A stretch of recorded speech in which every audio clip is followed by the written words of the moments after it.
Welcome to the 2022 Winter Classic Student Cluster Competition Studio Update Show. Now, here are your hosts, Dan Olds and Addison Snell. Hi, everybody, and welcome to another Intersect 360 Research 2022 Winter Classic Invitational Student Cluster Competition Studio Update Show. I'm Addison Snell alongside Dan Olds. Dan? Addison, I'm only wearing one shoe and one sock today, and I'm loving it. Back to you. Okay, Dan. Well, this week we've got the NASA benchmarks and the scores are in. The students from all the different schools, we're taking on the NASPAR benchmarks, and we have an updated leaderboard. Now, NASPAR benchmarks, there were actually 3 component benchmarks that the students took on. Is that right? This is a subset of NASPAR. And it's BTMZ, SPMZ, LUMZ. And by the way, one of the mentors on the NASA team, Henry, wrote these benchmarks. Fantastic. So he's got a vested interest in seeing how the students do and watching them do well. Before we look at the leaderboard, let's take a look in general at what they were doing and how they did. Yes. It's interesting. BTMZ high. I mean, it's a high median, 95.48, average of 88, just over 88 and a half. SPMZ, another difference where the median is higher than the average, which is telling us, I believe, Addison, and you know more about this than me, you went deeper in stats, but that the scores were clustered on the high side. With a couple of low ones that are pulling them down. Yeah. Yes. That's what you'll see. And then conversely, LUMZ averaged 72.76, a lower median at 67.09. And then overall? Overall, we're looking at 78.67 average, 82.46 median. So how were they doing out there? We're seeing a lot of good effort from the teams on this?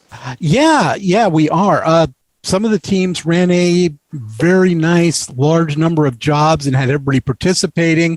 FAMU, as usual, ran more jobs than anybody else. It's 610, but not too far behind was Tennessee State and the Red Raiders. So they were all out there pitching. What we found from this, as well as previous benchmarking efforts in the student cluster competition, that getting on there early and often can pay benefits. It's benchmarks, and you want to try to optimize them. I have a list of when people got on and how much they did, and it pretty closely correlates to the leaderboard. It correlates, does it? So you do more work, you get better results. Imagine that. Go figure. Yeah, get on early, work on it hard, you get better scores. And I don't know. Maybe that's the big takeaway from this. and we had our floating coaches from Bio Team in there offering some help as well, did we not? Yes, and it paid off spectacularly for one team in one event. Oh, great. Well, let's take a look at how the teams did. Okay. Starting out, we've got Morehouse came in with a 46, a 23, and an 89. You'll notice that their score at the far right under total points is only 26.77. Turns out they ran and submitted the wrong benchmarks. Oh, no. So that's how NASA adjudicated that, and I agreed with their decision. I mean, that's kind of a big mistake, and they can't really be evaluated like everybody else's. Okay. So that brought them down a little bit, although it looks like they did have a couple of good runs in there. They did, but the total score had to be brought down because they weren't running the same code as everybody else. All right, they're in there and working next. Next, we've got Spelman Morehouse, came in 65, 64, 54. You're going to see a pattern where that LUMZ benchmark looked to be more difficult for everybody. Spelman comes in, was ranked, had scores that ranked 10th in the field. Cal State Fullerton was in there pitching as well. They've just been holding on to 9th all the way through, pretty much everything 9th. And this is they've got good solid scores. They're doing it, but maybe just not as much optimization as some of their cohorts. That's the thing. It's the optimization. If you don't spend the time optimizing, if you feel you're kind of happy after a few runs, this is where you're going to end up on the leaderboard, unfortunately. Okay, one of our 2 Channel Islands teams coming up next. Don't panic. Don't Panic is in there, and I hope they're not panicking. They're putting in a couple, again, solid panicking. Scores. They shouldn't be panicking. No, solid scores. 8th. Now, here's next one up, Fayetteville. Take a look at this. Hey, I see 100 on there. BTMZ, everything lined up perfectly for Fayetteville, and they schooled the field on it. Did okay on LUMZ, fell down a little on SPMZ, but hey, you got 100. No one can take that from you. That's great. That's right. They got the top score on the BTMZ benchmark. Well done, fantastic. Fayetteville State. Then we've got our other Channel Islands team, the Ecos Engineers. Yep. They pulled in a very nice score on BTMZ, and SPMZ fell down a little again. LUMZ was very tough for these students for some reason, but they put a little distance between themselves and their don't panic rivals with this. And that's important. We've been watching these same school rivalries, Ecos Engineers trying to come out on top, but still not a huge gap there. That can be made up. Not a huge gap. It can. Speaking of schools with 2 teams, Texas Tech. Red Raiders. They had a near world beater score, 99.27 on BTMZ, but were aced out by Fayetteville. They had a pretty damn good score on SPMZ, 99.38, but LUMZ, that was their Achilles heel. Yeah, that brought them down a fair amount, just underneath a Prairie View, who turned in pretty good scores all the way around, 93.79, but that was only good for 9th in BTMZ. Again, that one was top loaded. A lot of consistency up at the top with that one. Yeah. A lot of consistency, whereas as you've been pointing out, LUMZ was a lot more spread out. So that means there's more points to gain or lose on that one. Exactly. And the second best score on SPMZ. Mm-hmm. Oh, sorry, that was Texas Tech. Prairie View. Yeah, I'm 7th. Sorry, I was on the wrong line. 7th for Prairie View. Although they had 87 overall total points, that's now you're at the B+ level overall. We're grading these on a curve. Let's get to the A students. Here we go. UTEP, 95.53, 98.36, 89.34. Those are solid scores. Very solid scores, getting to a 95.15 total points out of it. Yeah, we're heading into the top echelon here. Good job. That's an A effort from UTEP, and that's still in 4th place overall. There's 3 teams above them, but really well done from UTEP. Little comment on UTEP. They were one of 4 teams that were on the earliest, and they had all 4 members submitting jobs on this. Well done. Great fantastic. Shows the team effort, and it shows in the scores. Yeah, absolutely. Next one, surprise, the Matadors. Look at that. Texas Tech. The best performance they put in so far in the competition. That's a solid number 3. Yeah, they didn't have the 99? Top score on any individual benchmark, but they're strong across the board. 5th highest, 3rd highest, 3rd highest, good for 3rd best overall, and 97.69 total points. That is solid. That's 12 points ahead of the Red Raiders, too. Take that, Red Raiders. Yeah. Exactly. I wonder if there's going to be a lunch bet exchanged on that. There's a lot riding then on those teams. We're going to see how this comes out. Although to the point, Dan, we were talking about how the points are really swinging mostly on LUMZ. Look at the Red Raiders actually outperformed the Matadors on 2 of the 3 benchmarks. Yes, they did, but underperformed on that 3rd one, and that's where all the points moved.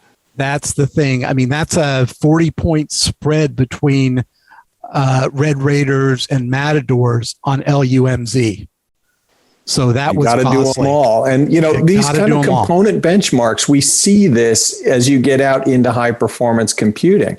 If you look at the spec benchmarks or the stream triad, these are component benchmarks, and you have to put in good scores on all of them. Exactly. Now let's get down to the top 2. Second place, FAMU. Florida A&M, they've got the highest score in LUMZ, which we've just been saying has been the one where all these points are changing hands. And I would have thought that 100 might correlate to number one overall. They're number one in LUMZ, number 4 in BTMZ, number 5 in SPMZ, 98% overall. Well done, Florida A&M, and including getting the top score on what proved to be the toughest benchmark. But take a look at this. Tennessee State on top again. Are these guys beatable or not? Boy, so far they're running the table. You don't see that very often. We'll see if they stumble. And where they did particularly well here was LUMZ, 98.03, just a little bit behind FAMU. Yeah, they've got the top SPMZ benchmark and the second highest on the other two benchmarks. So just 1, a 2, and a 2. Of a point. That's your best score overall, and we're renormalizing this to the top score on the curve. Yeah. That's Tennessee State. Yes, but again, FAMU just almost 2 points behind, barely under 2 points behind, and the Matadors, just a handful of tenths behind them. It was very close. This was very close when you're looking at the top 4. Incredibly close. So let's go to the big board. How do the overall scores change? Let's unveil the big board.